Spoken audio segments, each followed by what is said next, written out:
सम्मान्य मुख्य अतिथि आमर वरिष्ठ मंत्री सुरेश आज्ञा, अन्यतम सम्मान्य अतिथि आमर वरिष्ठ विधायक कन्हैचरण डांग महोदय, मंचासीन समस्त अतिथिवृंद, मो सम्मुख उपस्थित समस्त महिमा धर्म साधु माने, समस्त भद्र व्यक्ति, सांबादिक बंधुगण तथा ये गाँव समस्त माँ भौणी को नमस्कार करुच्ची। आज गोटे खुशी दिन मुझे जगह को केवे आसी नथिली, विधायक हला परे गोटे थर आसी मासे पूर्व आ देखला परे मु जानी एते सुंदर जगह है, एते सुंदर मंदिर निर्माण होची, निज को निजे मु भाव विह्वल होइकी जाइथली। आ गोटे दिन भी मुझे आसी कहीं नथिले, खाली मु मोहलमाल ठाकुर ठारे मुंडिया मार्गी जाइथली। जो मंत्री आसवा कथा शुणी आसली पूर्व, किंतु सेदिन आमर भक्त माने साधु माने जो मान द्वारा परिचालन होती से कहीं नथिले। तो ये गोटे आश्चर्य कथा जे आमे जोटा मोहलमाल बहुत जिले में सन्थ कवि भीम भोई एठी शिक्षा दान करके जाइथिले।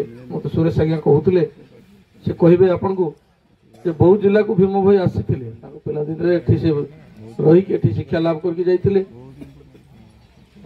ना रे भी मठ होती, विशेषकर ग्रामवासी को मु कृतज्ञता जनाऊँ। बहुत दिन है यही मठर सुरक्षा, मठर रक्षणाबेक्षण तथा आमर भक्त मान जो मैंने अच्छा अलेख बाबा मान को साहाय्य कर समस्त को कृतज्ञता जनाऊँ।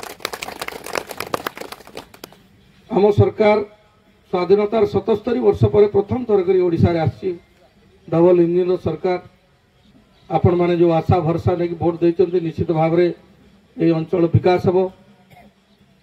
महिमा धर्म पाई आम सरकार एथर स्वतंत्र भाव बजेट रे 100 कोटी टंका जोरुंदा गादी देइचंती।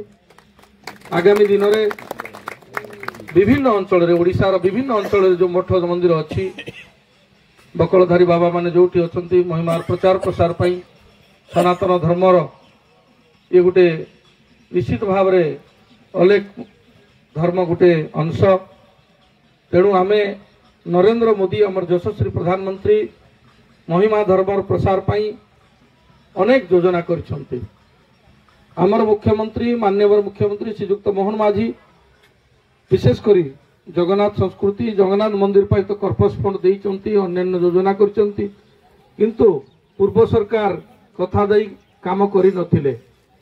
किंतु आम सरकार आसु आसु जोरुंदा पाई 100 कोटी टंका देइचंती। तार केमती से निर्माण हम, मठ केमती सुरक्षा पाइबे, प्रारंभिक पर्यायर 100 कोटी टंका देइचंती। या परवर्ती समय आउरी पैसा आवश्यक हेले दिया जिवो। एवं बंगमुंडा कहते बहुत कहते जो जगार भी अच्छी आपण रेड़ाखोल जिला आठवली कदलीगढ़ जो जगह भी अच्छी ओडिशार बहुत जगार ये तो व्यक्तिगत भाव में कर बाबा माने दान मागी करन्य व्यक्ति माने भी कर।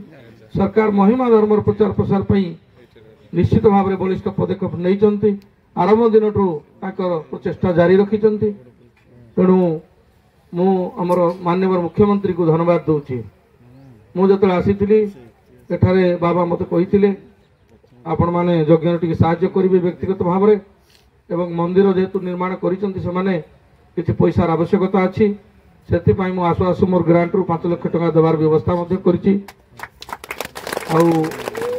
रास्ता केमती मरामती हम मु तो आगु आसिक बुलिकी जाइक वीडियो सार को कही, किंतु सुरेश दादा जो आसिले से मत कहले आम पिछु करदे डिपार्टमेंट सहित कही जिलापाल भी थे से निर्देश भी देते।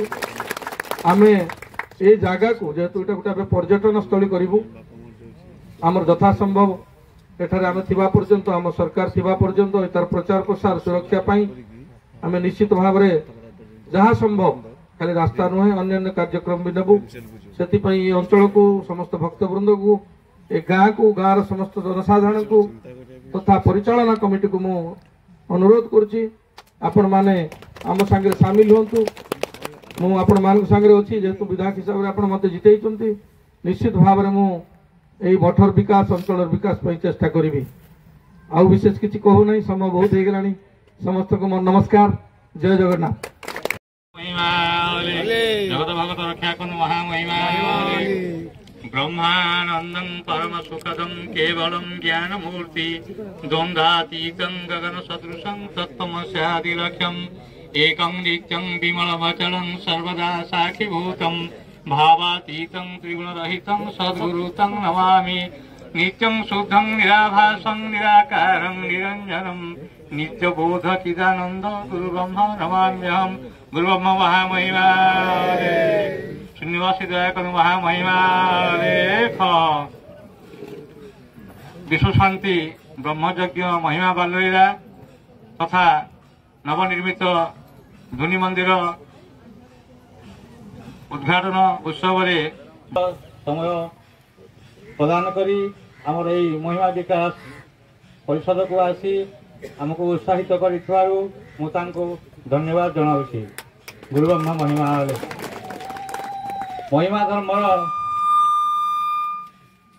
विकास पाई एठी आमे महिमा विकास नाम एक संस्था रेजिस्ट्रीभूत करा 2010 बा 11 मसीह आमर मिहिरचांद मल्लिक थिले एडीएम तांको माध्यम अनुष्ठान रेजिस्ट्रीभूत होती एवं आमे एठिकी 2001 मसीह अवधूत वीरेन्द्र बाबा साथी महिमा मठर जो गाँव अच्छी गोविंद बाबा जट समाधि दर्शन अभिलाष आम समस्ते आसीलु 8-10 मूर्ति बाबा आम फेरवा कथा महिमा गादी किंतु ग्रामवासी अनुरोध एवं अंचलवासी अनुरोध क्रमे ये 7 दिन व्यापी यज्ञ होता मार्च मास 2002 मसीह फाल्गुन पूर्णिमा को एमती पूर्णाहुति सरईला एवं से समय महिमा धर्मर जहाँ सब जश कीर्ति बला सिंहासन द्वारा संश्लिष्ट अच्छी जीव को जीवदान मृत जीव को जीवदान देवा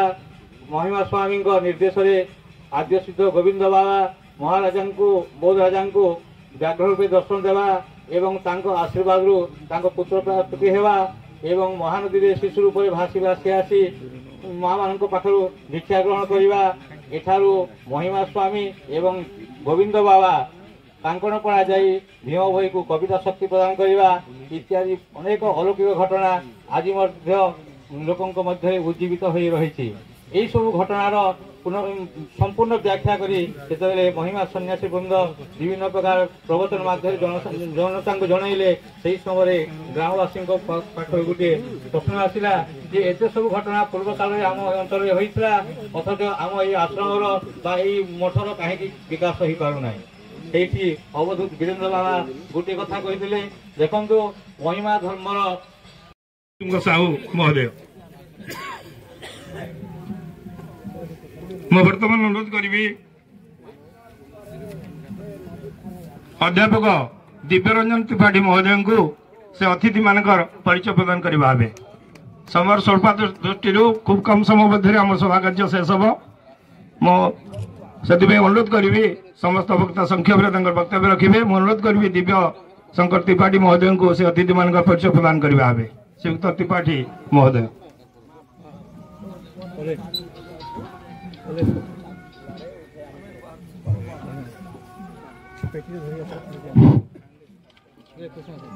परम ब्रह्म महिमा अलेख महामहिमा अलेख आज महिमा विकास परिषद बलासिंगा तरफ जो आयोजित होता ध्वनि मंदिर प्रतिष्ठा एवं विश्व शांति महायज्ञ ब्रह्मयज्ञ यही अवसर रे समस्त को प्रथम स्वागत मंचासीन समस्त अतिथिगण समय स्वल्पता दृष्टि ये औपचारिकता दृष्टि मु वर्तमान आम अतिथि मान परिचय प्रदान करने को जाऊँगी। आज यही महार्घ मुहूर्त आम जहाँ को पाइछे आमर मुख्य अतिथि सी होचंती आमर ओडिशार सरकार मान्यवर राजस्व एवं विपर्यय प्रशमन मंत्री मान्यवर श्रीयुक्त सुरेश कुमार पुजारी महोदय तांको आमे एठारे पाई आमे समस्ते गर्वित। अन्यतम सम्मानित अतिथि आमर बौद्ध जिला बरपुत्र कहले आम अतृप्ति हम नहीं। वर्तमान से होचंती आमर प्रिय अति प्रिय आमर प्रिय विधायक तथा सरकारी दल मुख्य सचेतक श्रीयुक्त सरोज कुमार प्रधान महोदय तांको मध्य आमे आज स्वागत करूछु। अन्यतम सम्मानित अतिथि आमर